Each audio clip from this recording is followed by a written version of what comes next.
I went to visit a friend in the hospital recently, and, he's one of those people that the human equivalent of a load-bearing wall. I know exactly the type. Yeah. For as long as I've known him, he was the guy, the one who organized the funerals, mediated the family disputes, lent money he absolutely knew he'd never get back. The Atlas. The Atlas of his social circle, exactly. Always carrying the sky without a single complaint. So when I walked into his room, I was expecting, I don't know, devastation, at least frustration at his body just giving out. Sure. But what I saw was... it was unsettling. He was hooked up to all the monitors, pale, clearly exhausted, but he had this look on his face. It was profound, almost illicit relief. Wow, relief. Yeah. And then the nurse came in, told us visiting hours were over. He needed absolute silence. He didn't argue. He just smiled. And I realized it was the first time in maybe 20 years I'd seen him put his head on a pillow without checking his phone for someone else's crisis. He's finally off duty. He was off duty. But then, the scene outside his room, it took a much darker turn. I was standing in the hallway with his family, the very people he'd been propping up for decades. And instead of talking about his recovery, the conversation immediately shifted to how inconvenient his collapse was for them. Oh, no. It was, who is going to drive mom next week? He was supposed to help me move on Sunday. They weren't worried that the pillar was cracking. They were annoyed that the roof was coming down on them. That is just chill. It was. And that specific moment, seeing his peaceful surrender next to their panicked selfishness, it revealed the brutal truth. What we had all been applauding as his strength, it wasn't a character trait. It was a slow-motion asphyxiation. We hadn't been admiring a hero.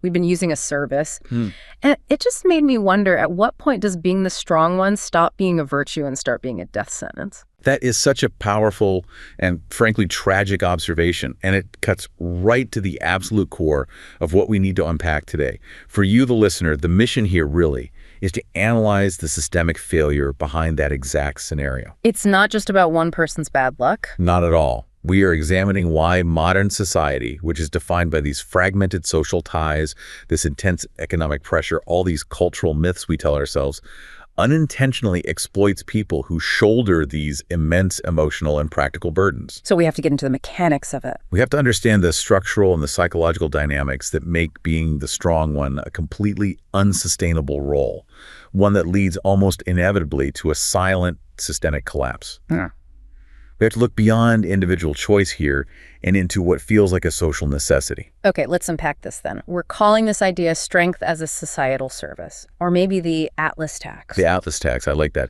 It's the mandatory, often invisible fee paid by those who bear the world. So if we start by defining this exploited strong person, what is the internal reality of their existence? Because like you said, the word strength implies a kind of calm resilience.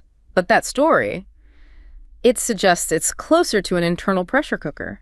That's the crucial distinction. Their experience is not one of robust calm. It's one of profound, deep-seated conditioning. Conditioned for what, exactly? The strong one is someone who has been taught, probably from a very young age, that their value is derived entirely from their capacity to carry others. They are conditioned to hold on, to grit their teeth, to cope, to carry, to bear the whole world without ever signaling they need help, without asking for a single glass of water for themselves. That sounds exhausting, but on the surface, maybe manageable until you introduce the emotional calculation they're constantly performing. It's way more than manageable. It's crushing. The sources we looked at describe it as operating with a heart twisted like an electrical wire. Think about that image. It's not a steady beating heart. It's a wire under extreme tension, constantly flexing, constantly recalculating. Their mind operates as this hypervigilant emotional barometer. A barometer for everyone else's feelings. For everyone else. They're constantly calculating the emotional weather of everyone around them, the mood of a spouse, the needs of a coworker, the stability of a parent.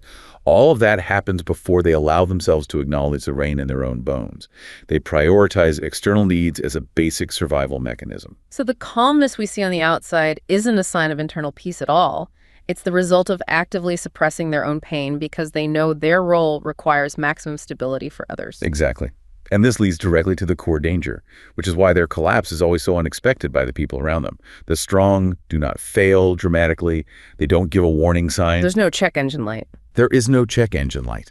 They collapse in silence, face clean, arms full of services rendered. Their strength is just a form of self-erasure that they've euphemistically labeled holding on. It is, as you observed right at the start, a slow-motion asphyxiation. I think we need to understand why. Why does modern society demand this role so intensely? The vacuum they're filling has to be systemic, right? It can't just be a personality flaw. Absolutely, it's structural. We have an anecdote that I think just captures this perfectly. The story of a man named Elias, who was called the anchor in the atomized city. Elias's situation is the perfect case study. It shows exactly how a systemic breakdown creates a demand for these human resources. So imagine Elias. He's living in one of those massive, sprawling, modern apartment complexes. You mean the ones with hundreds of units, thousands of people, but zero sense of community? Exactly. Absolutely no traditional sense of neighborhood, no shared space, no collective consciousness. It is the textbook definition of an atomized society. Many, many people living physically near each other, but completely, utterly disconnected. It sounds like a logistical solution for housing that's completely eliminated all the social technology that used to bind people together. Precisely. And in that profoundly non-communal structure, the basic human needs for connection and support, they don't just vanish, they just lack an institutional home. And Elias, because of his personality and his learned conditioning to assist, he stepped right into that void. He became what the source called the artificial glue. The artificial glue. So what was he actually doing? What made him so indispensable? He was doing everything the complex as a structure failed to provide. He'd hold keys for people in emergencies. He'd fix his neighbor's slow Wi-Fi. He was mediating these passive-aggressive disputes in the laundry room. Oh, I can only imagine. Right. He was offering rides to the older residents who couldn't navigate the complex's sprawling parking lot. And critically, he was the guy everyone felt comfortable venting to for an hour. About anything. About their marriage, their job loss, you name it. So he was providing a full suite of community services, technical, logistical, and emotional. All of it unpaid, all of it completely unofficial. And this is the core function we absolutely have to highlight. To his neighbors, Elias was not a complicated, suffering person with his own life, his own problems. He was a function. A resource. He was the strong one, an outsourced emotional and practical resource that they just implicitly assumed was infinite and always available. Yeah. They became so reliant on him that their entire social ecosystem adapted to his availability. So his presence actually allowed everyone else to remain comfortably atomized. He was enabling the very system that was exploiting him. He was. But here's my point of friction with this. Why didn't he just say, no, I'm overwhelmed, I can't do this anymore? Doesn't that imply a certain level of, I don't know, codependency? Or maybe even a failure on his part to set boundaries? That is the fundamental question, and it takes us right back to that conditioning to the Atlas tax. For someone like Elias, setting a boundary would mean rejecting his only source of external validation. So his self-worth was tied to being needed. Completely. Yeah. He was providing a free, effective public service, and that service was the entire foundation of his self-worth in that community. If he said no, he risked two terrible things. First, confirming his own greatest fear, that he's dispensable and unnecessary. And second, unleashing the social punishment that always comes when you revoke an expected free service. People get angry when the free thing stops being free. They get very angry. So the community's dependence becomes his prison. Absolutely. This exploitation is structural. The modern hero, it seems, is primarily a human shock absorber, just extinguishing emotional fires that nobody else wants to touch. And you see this in the family unit too. The strong one becomes the effective pillar, often the silent one, treated like an elegant punching ball, where others can just deposit their emotional clutter because they know that person won't hit back or complain. They are essentially running a 247 support counter that only accepts incoming requests. And it never, ever accepts resources in return. Strength, in this model, isn't a chosen quality. It's a prescribed gift. It's an unpaid, unrecognized forced duty. A job they never applied for. Exactly. They are admirable, they're available, they're pleasant. But the social contract dictates they must never, ever require tenderness or support themselves. They are perpetually in emotional after-sales service, always ready to perform, never willing to receive. The system applauds their courage, uses their service, and then leaves them completely isolated when the bill comes due. This just sounds like the massive individual cost of an equally massive systemic breakdown, which I think takes us perfectly into part 2. Right. If Elias's community was so dependent on him because they were atomized, we need to understand the structural conditions that allowed this exploitation to flourish in the first place. We absolutely do. The root problem is the sociological environment we've built, one that makes reciprocity culturally, almost structurally, impossible. So we need to talk about the crisis of atomization and the resulting sociological state that Durkheim called atomy. Okay, so we hear the term loneliness epidemic all the time. But the material we're looking at makes a really critical distinction. It argues the real crisis isn't just loneliness, it's atomization. What's the difference between feeling lonely and being atomized? It's a crucial difference. Loneliness is a subjective, psychological feeling of isolation. Atomization is the objective, structural reality of your circumstances. Okay. It's the process where these larger, cohesive social units, the family, the neighborhood, the traditional community, they break down into isolated, self-contained subcomponents. The individual might gain a certain kind of clarity or freedom, but their essential relationships just disintegrate. So it's not just that people feel disconnected, it's that our culture has literally lost the fundamental social technology that once required an enforced connection. Exactly. We are less and less able to withstand close contact and all the inevitable constraints and obligations that it brings. Think about the modern family structure. Even a nuclear family, a couple with children, can be deeply atomized. Well, they may live in the same house, but they lack the support of a neighborhood where doors are left open, where kids run between yards. Both parents often have to work incredibly intensely just to meet the high cost of modern life, which means outsourcing childcare, outsourcing community connections. Which means the family unit itself, while it's still critical, becomes too small and too fragile to withstand all the external pressure. It can't provide the deep emotional support that a whole village once did. Precisely. Families might be the last bulwark against this, but they often struggle to solve the deeper problem of placelessness and rootlessness.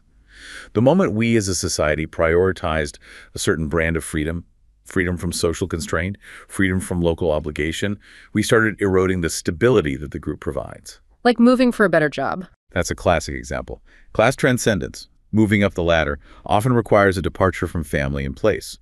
The result is a population that's constantly moving, with too few people staying put long enough to maintain a stable, reciprocal society. The emotional void created by this rootlessness is what the Atlas types are then forced to fill. Okay, so if atomization is the circumstance, then we need the sociological concept that explains the consequences of this breakdown of norms and connection. And that's Durkheim's anomy. Yes. Now, I know Emil Durkheim popularized this term in the late 19th century, but what does it actually mean for us today? Durkheim first introduced the concept in the Division of Labor and Society, that was 1893, and then later in his famous work, Suicide, in 1897. And it is commonly misunderstood as just simple normlessness. A lack of rules. Right. But Durkheim described it much more intensely. He defined anomy as derangement and an insatiable will. An insatiable will. That sounds significantly more profound than just a lack of rules. What does he mean by that? He called it the malady of the infinite.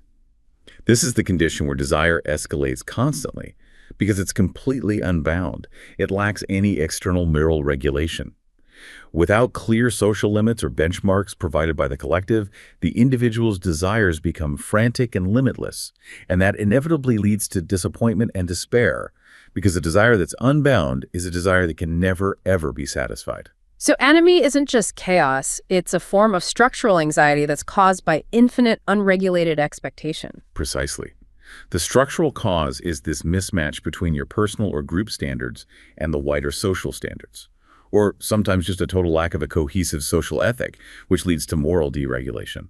But, and this is critical, we have to remember that anomy isn't just the absence of norms. It can also be produced by too much rigidity and too little individual discretion. How so? Well, you see it in these overly bureaucratic or regimented systems where people feel like they have no personal say, no agency.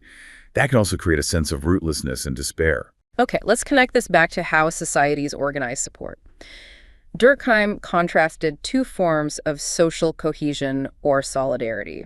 And that really clarifies why modern life is so prone to this malfunction. Right. First, you have what he called mechanical solidarity. This characterizes older, small-scale societies. And the cohesion here is based on homogeneity, on resemblance. Everyone's the same. Everyone's the same. Think of traditional kinship ties, villages where everyone does similar work or shares the same rigid set of beliefs. People are bound together because they are essentially redundant. They all share the same collective consciousness with a very high volume and intensity. Any deviance from the norm is easily spotted and quickly punished. And then, as societies industrialized and specialized, we shifted to a different model. to organic solidarity. Correct. Organic solidarity is the hallmark of modern industrial societies. Here, cohesion is based on interdependence because of the massive specialization of labor. The doctor relies on the farmer. The factory worker relies on the engineer. They might have totally different beliefs, but their mutual reliance creates stability. And this model, crucially, allows for a lot more room for individual reflection and personal difference. So if organic solidarity is built on this web of interdependence, how does that lead to anomie and the exploitation of the strong one? It sounds like it should be more stable. Anomie is defined as a malfunction of organic solidarity. The system of mutual reliance breaks down because the contact that's required to regulate expectations is insufficient. It's too weak. The threads connecting people are stretched too thin. Exactly. Durkheim applied this specifically to the free market. When the market, or in our case, the emotional economy, becomes limitless, and the relations between people are rare, intermittent, or not repeated enough, self-regulation fails. So the producer or the emotional laborer, like Elias in the apartment building, can no longer gauge the true market demand. They don't know when they're being overutilized. Exactly. The system becomes unbridled and unregulated. If Elias is providing infinite emotional labor, it's because the social technology that should enforce reciprocity has completely vanished.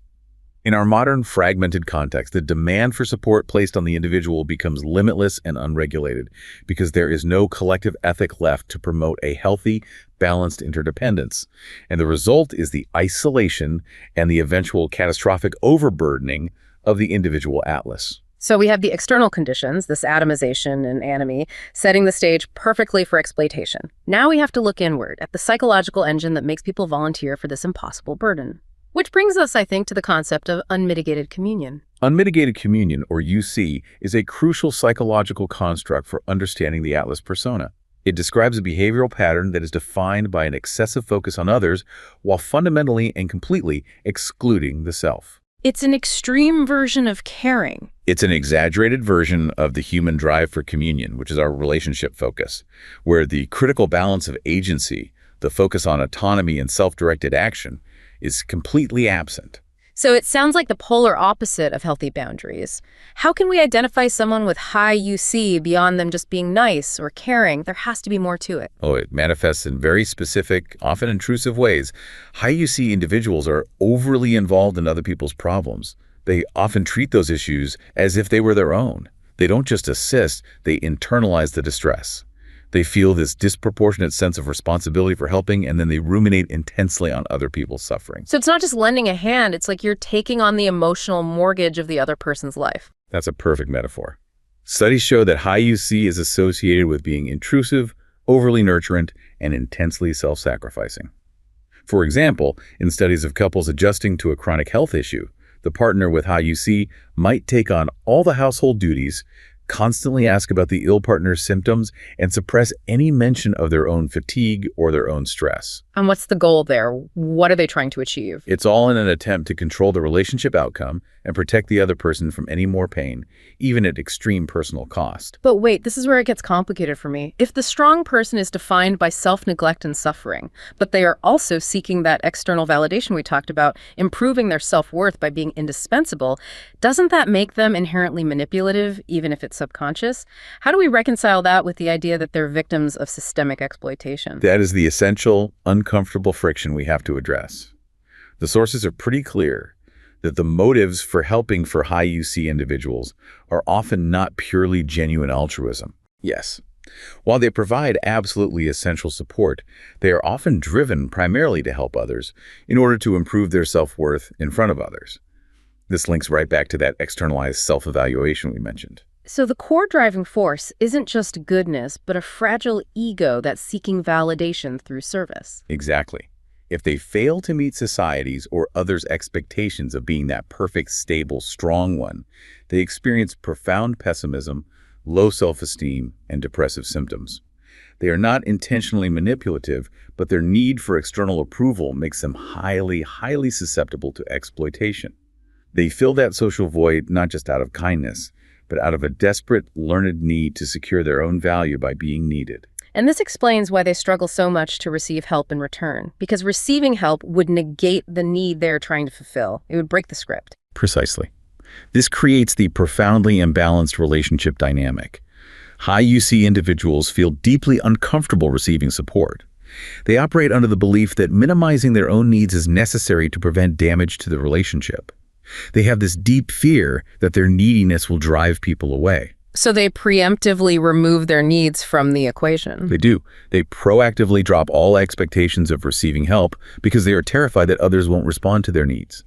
And dropping the expectation is a mechanism to minimize the eventual disappointment and humiliation of rejection. They would rather collapse in silence than risk exposing their vulnerability. That fear of disappointment is the ultimate insurance policy against reciprocity. Wow. And this is the engine that drives the public performance, the high-functioning facade. Yes. Let's bring in the Dr. Elena anecdote to see this in action, the visible performance of invisible suffering. Dr. Elena was the absolute epitome of the high-functioning professional.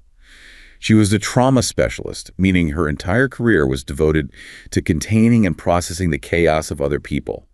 To her patients, her friends, her family, she was the rock. Always calm, always productive. Always impeccably organized, and never, ever one to share her own vulnerabilities. So she's maintaining this productive, composed exterior while masking what must have been profound inner turmoil. What defines this high-functioning facade? It's not an official diagnosis, but it is a pervasive behavioral type.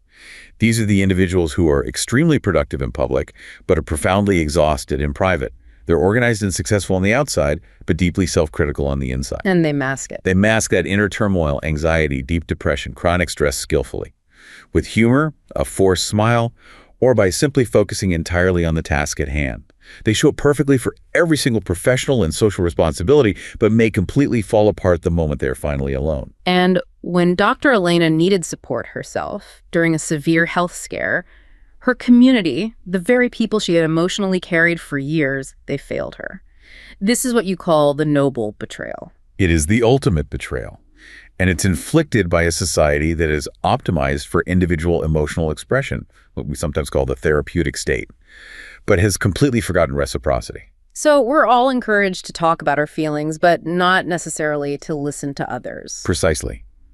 When Elena faced a serious, non-fatal, but very frightening cardiac incident and finally allowed herself to be vulnerable and seek support, her friends, they couldn't handle it. They were just used to seeing her as a container, not as a person with needs. Yeah, they were conditioned to see her only as the provider of care, as the resource. She received these incredibly callous responses. She was told things like, "You're the one who has it all together, don't scare us with your panic," or "I can't deal with this right now, I need you to be strong for me." Her neediness challenged their stable view of the world. Her circle, conditioned to prioritize their speaking of their truth, utterly failed to practice empathy when it required giving care rather than receiving it. So the system prioritized the emotional consumption of the strong, but never their nourishment. And that psychological dissonance, that huge gap between the inner scream and the outer smile, that must cause devastating internal damage. The long-term consequence of this kind of self-neglect is immense. The dissonance leads directly to burnout, chronic shame, and tragically delayed medical and psychological treatment because their pain is so invisible, even to themselves, until things escalate catastrophically.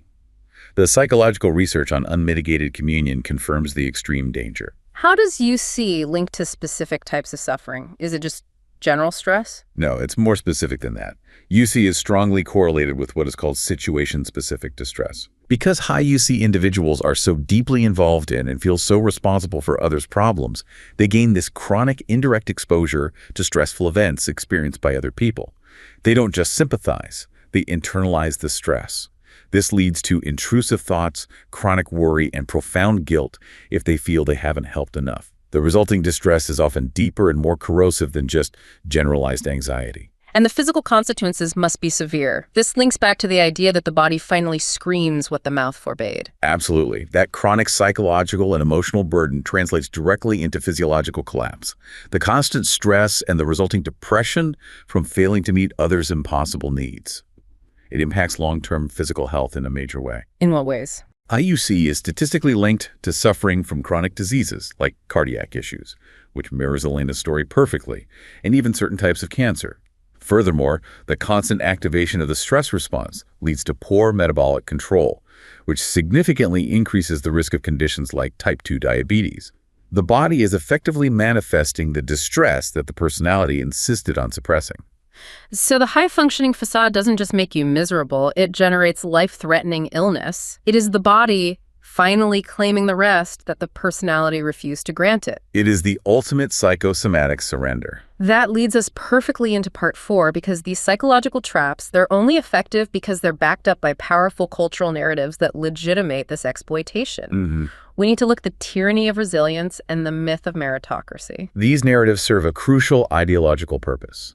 They provide the societal justification for demanding infinite, unpaid service from individuals, while at the same time excusing the systemic conditions that create the suffering in the first place. Let's start with resilience. It has become a cultural requirement, right? The ability to bounce back. But you argue that in its current form, it's basically a weasel word. The term resilience has been weaponized. It's a word that has infiltrated everything from military training to corporate HR to therapy services. It means to rebound. It's derived from the Latin resiliere, which means to leap back. It started in engineering to describe the elasticity of materials. And then it jumped to psychology. It did. And when it moved into psychology, it lost its definition. It became this abstract, mysterious elixir that's marketed as a cure-all. And the critique is that by emphasizing personal strength, the concept becomes an ideological shield for systemic failure. Exactly. The dominant discourse around resilience aligns squarely with neoliberal ideologies that prioritize individualism and self-reliance above everything else. By focusing solely on the individual's internal ability to cope and recover, this framework places the entire responsibility for suffering onto the person. So any external sources of oppression, poverty, systemic bias, lack of support, they just get dismissed or treated as irrelevant. Totally irrelevant. If you are struggling, it's not because the economy is crushing you or your social support network is gone. It's because you lack sufficient grit and personal bounce-back ability. And that can be profoundly damaging. It can be.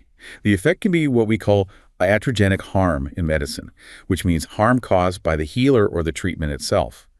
Telling someone with severe, enduring mental illness or chronic financial stress to just be more resilient.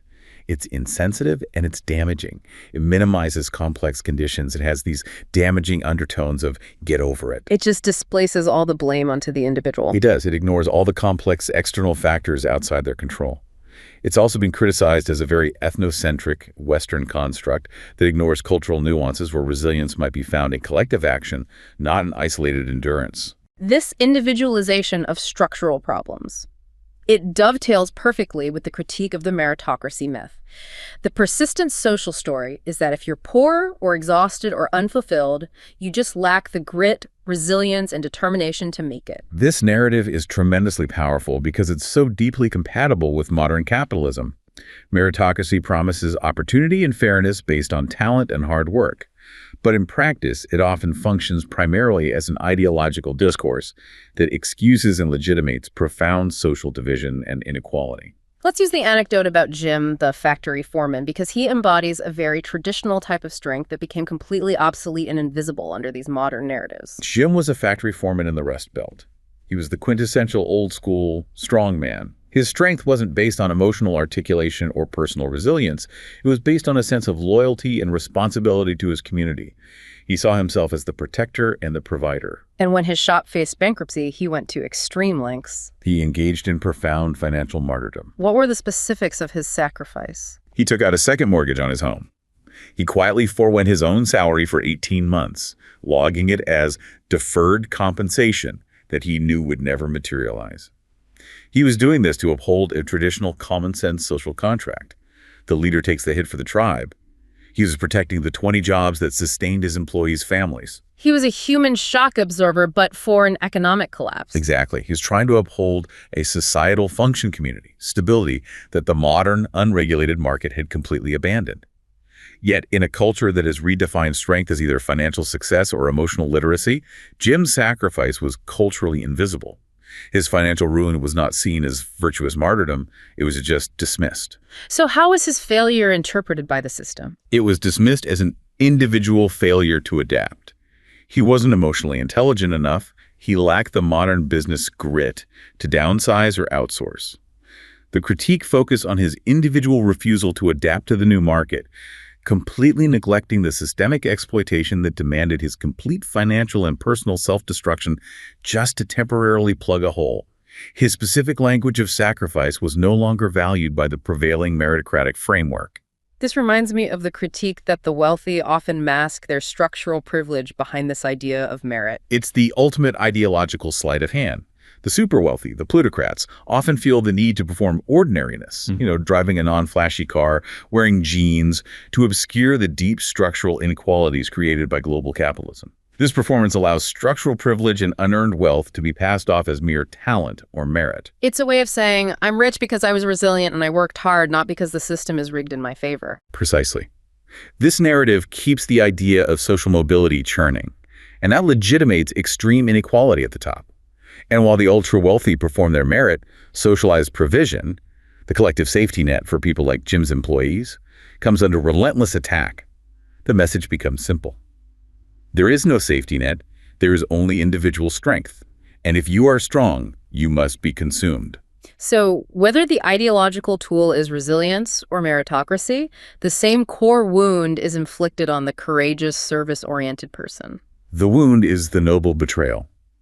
It's the deep, insidious assumption that the strong person has no personal need for tenderness or support. The violence is done through that casual disregard. I thought you didn't need anything, you've always managed. They're admired because they're stable, but they're not truly loved because they require too much emotional distance. The source material we looked at captures this distinction beautifully. It notes that people want stability next to them, but they don't want a mirror of their own emotional violence. It uses a French phrase, un chien à côté d'un hamac. An oak next to a hammock. An oak next to a hammock. Meaning people want the strong person to be that stable, supportive oak where they can securely hang their hammock and just rest. They want the service, but not the responsibility that comes with maintaining the infrastructure. The strong one is consumed like renewable energy. People marvel at their light and their capacity to provide. But society refuses to nourish their light, refuses to put any resources back into the source. They are called admirable, but they're rarely loved in a truly reciprocal way. Which brings us to the inevitable conclusion, the moment of collapse. This is part 5, where the Atlas figure finally gives out. The end stage is characterized by this profound silence. They fall without noise. The description is like trees in a forest without witnesses, crushed under these mountains of "I'll be fine" that they swallowed for decades to avoid bothering anyone else. And the universal response from everyone around them is always shock and disbelief. Absolute shock. But he was so solid. She was so calm. They confused the outward performance, that high-functioning facade, with the internal reality. That calmness in the final stages is sometimes described as a morgue, a cold, meticulously organized internal space where the volume of silent suffering is stored until it finally bursts the container. They die, metaphorically and sometimes literally, from not asking, from never daring to be a disturbance because they were never given permission to be weak. So how does this collapse manifest physically? It rarely manifests as a clean, simple mental breakdown because their conditioning often prevents that kind of pure emotional surrender.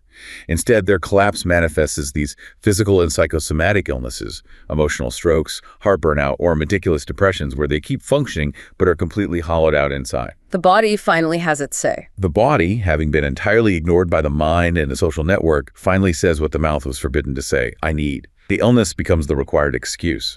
I can only imagine the volatility that must build up inside someone who has absorbed everyone else's emotional clutter for decades. So what happens when the strong person finally snaps? When they set a boundary or just explode in anger? It is a violent but necessary reaction.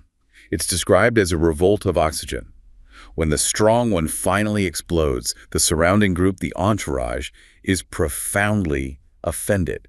They don't see a breakdown. They see it as a betrayal. They instantly accuse the person of being hard, ungrateful, and selfish because they are refusing to continue in the role of servant. They mourn the loss of the pillar's utility, but they never acknowledge the crushing weight it was bearing while it was still standing. The regret is about the lost convenience. The strong one's anger isn't mere aggression. It is a brutal late birth to personal life. When they explode, they aren't destroying. They are finally reclaiming what was stolen from them. Their capacity for self-care, their agency, and their right to exist for themselves. And this brings us full circle to the tragic, profound irony of the hospital room we started with. The collapse becomes their only sanctuary. It is the ultimate irony of the Atlas tax. The strong individual only truly rests when they crash. They only speak their truth when their body threatens them. The hospital becomes the one pause they were never authorized to take, the first place where they can sincerely say, I can't anymore, without immediate judgment or demands for a swift recovery. And critically, that hospital setting provides a structured, professional, boundary-enforced form of care that the dependents, the loved ones, never learned or bothered to offer. The doctors and nurses are simply executing a professional, reciprocal social function. The tragedy, therefore, is not the illness itself. The tragedy is that the illness was the only door to rest. It was the only acceptable excuse the strong person had to finally prioritize themselves. So the path to survival requires a complete, almost violent rejection of the societal definition of strength that they embodied. It demands shedding that expected strength entirely. We believe strength is holding on, but for them, the true strength is letting go. This means actively resigning from the emotional after-sales service, ending what's called useless courage, and transforming one's life from a humanitarian refuge for others into a space of self-care. It requires refusing relationships where you are treated as duty-free emotional labor and accepting the profound risk of no longer being indispensable to others in order to finally exist for oneself. So, to synthesize what we've discussed here, the strong person's collapse is not an individual failing. It is the inevitable outcome of a social environment that has fundamentally failed to establish reciprocity. The structural absence of community, that state of anomie where expectations are unbridled and unregulated, combines with the cultural idolization of self-reliance, that toxic ideology of resilience, to isolate and ultimately consume those who stand up to hold the center. We do not die from fragility. We die from having been too strong. The real challenge is learning not to die for the world.